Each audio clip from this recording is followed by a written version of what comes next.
Hey everybody, it's Stephanie with the Learning Project. I'm so excited today. Oh my goodness, you guys. So I have one of my biggest fans, and I'm one of her biggest fans because she's my mom. Her name is Stephanie Nobles Beans. Welcome to the Learning Project.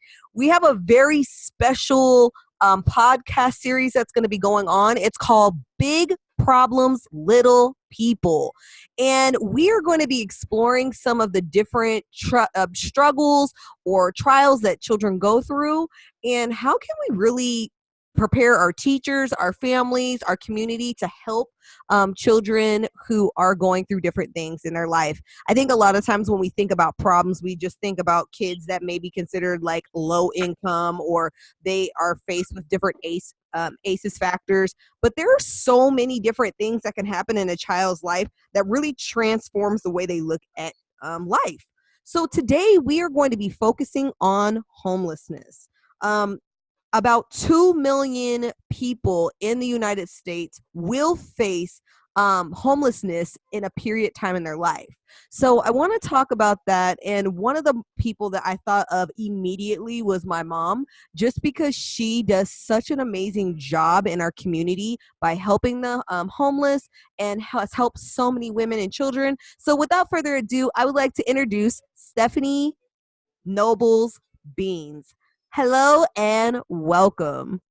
Well, thank you for having me. I am very excited about just sharing this special topic that is so prominent in so many communities throughout the United States. And right here in Spokane, Yeah, it's one of our big problems for little people. absolutely. Um, so let's talk a little bit more. So now that you have been in this field for so long, tell everybody a little bit about what you've actually done in the community to help combat homelessness. Well, for the last, I can say 20, 25 years, I've been an advocate for women and children. In 2009, I had the opportunity to be active in our community by opening up a transition home for homeless women and children. It was called Fields of Diamonds, House of Blessings. And Wonderful. I considered these women to be my diamonds, and the little people that came with them were my little diamonds too. And during that time, we had 28 women and 25 children live with us over that 8-year period. Wow. Yeah, it was really a blessing and an opportunity to see how our house could help these women and children get back on their feet and get immersed back into our community. That is wonderful. How many homes did you run? I just ran the one. It was big enough. It was Yeah. a 3,600 square foot home, and it was definitely a blessing. A gentleman in the community blessed us with the home. The backyard was a tennis court, and we turned it Oh into my a goodness. children's playground. Yeah, it definitely was huge, and there's so many great memories that we have shared back there. Yeah. So tell me a little bit about yourself, maybe something that people don't know. Who do you admire most? Oh, my mom, Mildred Marie Coleman Mhm. Nobles, was my shero. My mother was a woman of resilience. She raised 4 children, she and my dad. He's my hero. So when people ask me who are your biggest fans or who are your biggest heroes, it's my mom and dad. They truly had a heart for people. I tell people I'm a PK's kid. If you don't know Mhm. what Mhm. that it stands for a pastor's kid. And they instilled in me the heart of serving. Yeah. And so I started serving when I was a little girl. I'm now 65, and it still resonates deep within my soul that we have the obligation and the responsibility with the gifts and talents that we have to give back to community. And one of those things is I love helping women and children. That's so wonderful. I mean, from the beginning of time of my birth life, I always remember you helping someone somewhere. We always used to say my mom's trying to save the world, but that's literally, who you are in a nutshell, is a person that will go out of their way above and beyond, have those hard conversations, really be there for people that really need somebody in their corner. So tell me a little bit about your journey going towards getting the transitional home. What exactly happened that made you realize, like, oh my goodness, homelessness is a major issue? We need to do something about this in our community, because I think so many people realize that there is a issue, there's a problem, but they're really not sure how can we really make lasting kind of effective change. The Covenant House, it is an amazing organization. If you guys haven't heard of it, it's called the Covenant House, and they focus on helping people that are in homelessness. 41% of the Covenant House, they actually are children who actually have witnessed violence in their home. According to some of their statistics, 36% of the Covenant kids indicated that someone in their home or their family uses drugs regularly. 19% of the kids that have been a part of the Covenant House has also reported of being beaten with an object. 19% of those kids also reported that they had endured sexual abuse. 15% of the children in the Covenant House also reported that someone close to them had been murdered. I mean, there's so many things that they just encompassed in a lot of their just facts about homelessness and about, what has taken place in their little lives. These are the things that kids are dealing with, and it's really difficult. So tell me, what was it that you saw that you were like, you know what, I've got to do something?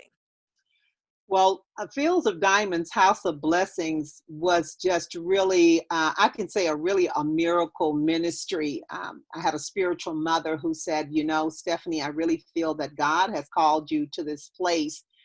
Since I had become a domestic violent and sexual assault advocate, Mm-hmm, um, mm-hmm, I was always talking to someone who had been subjected to the very statistics that you've talked about. And I really didn't know what I was going to do until someone approached me and said, you know what, this is the time for you to do this.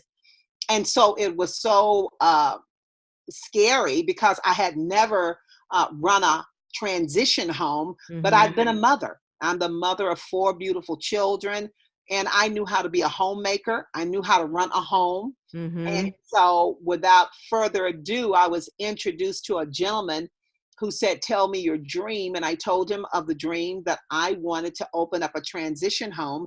And he said, well, give me your vision. Why do you want to open up a transition home? And I always tell people, if you have a vision, the word of God says, write it down and make it plain. And mm-hmm, I had something literally written down, shared it with him, and said, I want to make sure that when women have been subjected to violence, that they will have a safe haven for not only them, but for their children. mm-hmm, And so in 2009, it actually happened. This gentleman that was introduced mm-hmm, to me went and asked me to go find a house. And I actually found a house, mm-hmm. told him where it was. He came up, he said, is this the house you want? I said, yes. And he actually purchased the home for me. And he said, as Wow. long as you do this ministry that you've been called to do, this house is yours. He said, the Wow. only thing you have to do is pay the insurance on the home. And so Wow. with that in hand, I opened up the home. We didn't have any money. And like I said, for me to open up this house was literally a miracle, because the lady who had given me this push, her daughter, who is now with the Lord, said, we want to bless you, and we want to help you get this house launched. Mm-hmm. And so it was so funny. On a Saturday, she said, don't forget to check your checking account over the weekend and let me Mm-hmm. know the little amount that we gave you. And I said, oh, sure. And over the weekend, I didn't check it until that Monday morning. Mm-hmm. And Monday morning, checked the account, and she and her mom and that board of the home donated $60,000 to build the Wow. Diamond House of Blessings. So I tell That's people, amazing. yeah. So when you have a passion, you have a vision, and you know that the dream is bigger than you, you know that it's God that's going to help you do this. And so this was truly a God thing. And so we were launched with $60,000. We started making sure that we had everything in place as people began to come to the home.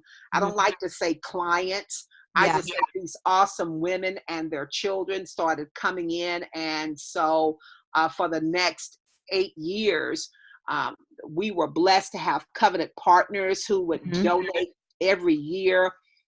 Just before our home closed, Numerica Credit Union blessed us with $5,000. Wow. We got to keep this house going.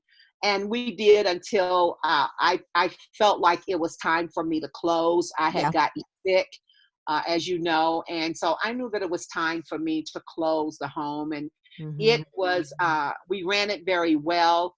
And like I said, we had the 28 women and the 25 children. And, you know, homelessness still is rampant in our community. And so even though the home is closed, I still reach out to the community to help women where I can. I Mhm. minister at the Union Gospel Mission Shelter for Women and Children. Yeah. So I still stay in contact to help wherever I can in Absolutely. volunteering. Yeah. Absolutely. One of the things that you guys may not know is that prior to her starting this women's shelter and women's home, she had been doing a lot of groundwork in the community. She started a prison ministry with quite a bit of other people. She started a story time reading for mothers who were imprisoned and wanted to read a story to their child on cassette tape. Back in the day, we're aging how old this was, Yeah. and they would read a book on tape, and they would send a teddy bear with the Actually, child. and actually, it was videotaping. We actually videotaped Wow, the mothers telling, and we called it story time telling. So that the is so mothers awesome.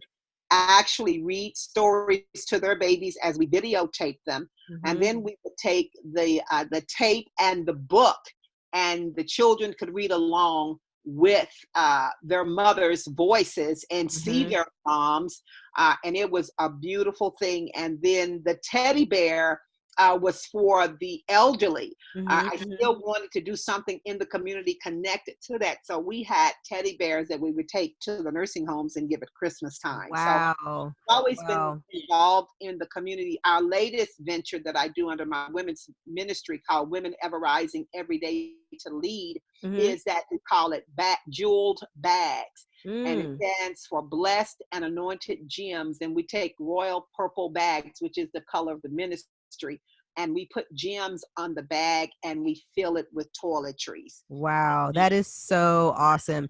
And there's so many people that are actually doing something about homelessness. I want to give a shout out to a couple people. There is a church that just actually did this. They took purses and filled a whole bunch of stuff up in it and actually take it out to the homeless. I thought that was amazing when I heard about it. And I think you told me about it. So I thought that was pretty awesome. I want to give a quick statistic. So there is a article called "The Revolving Door Between Homelessness and Prison," and I just want to bring some clarification because I think this is a great leadway into our next segment. So, people experiencing homelessness are 11 times more likely to face incarceration. Okay, isn't that crazy? So, but this is the flip side here. Formerly incarcerated individuals are nearly 10 times more likely to be homeless. Hmm. Yeah. That statistic, I mean, that blew my mind when I read that because really, if you've been in a situation, um, going to be locked up or whatever, you are so there's certain statistics that are so high for people, and so we need to figure out different resources to help combat that. So what I wanted to do next is to talk a little bit about how the children in your home were affected and what are some of the tactics that you guys use to help with the trust, the bond, the safety, all of those different layers that children need in order to feel safe and secure. I want to thank you guys for listening to this segment of the podcast. Keep going. Go to the next one. I want to really invite you guys out to a couple of things. If you're interested in this series, it's actually a part of one of the trainings that I'm doing. If you are in Washington State and you are looking for 10 stars hours, you guys, we have to do this every year. It's something that's required by the state of Washington. I would love for you guys to join me as we go forth in this. I want to thank you again for listening to this short podcast. My name is Stephanie Courtney. I am the director and developer and visionary for the Learning Project. Join us for our next podcast, everybody. We are so excited to have you here.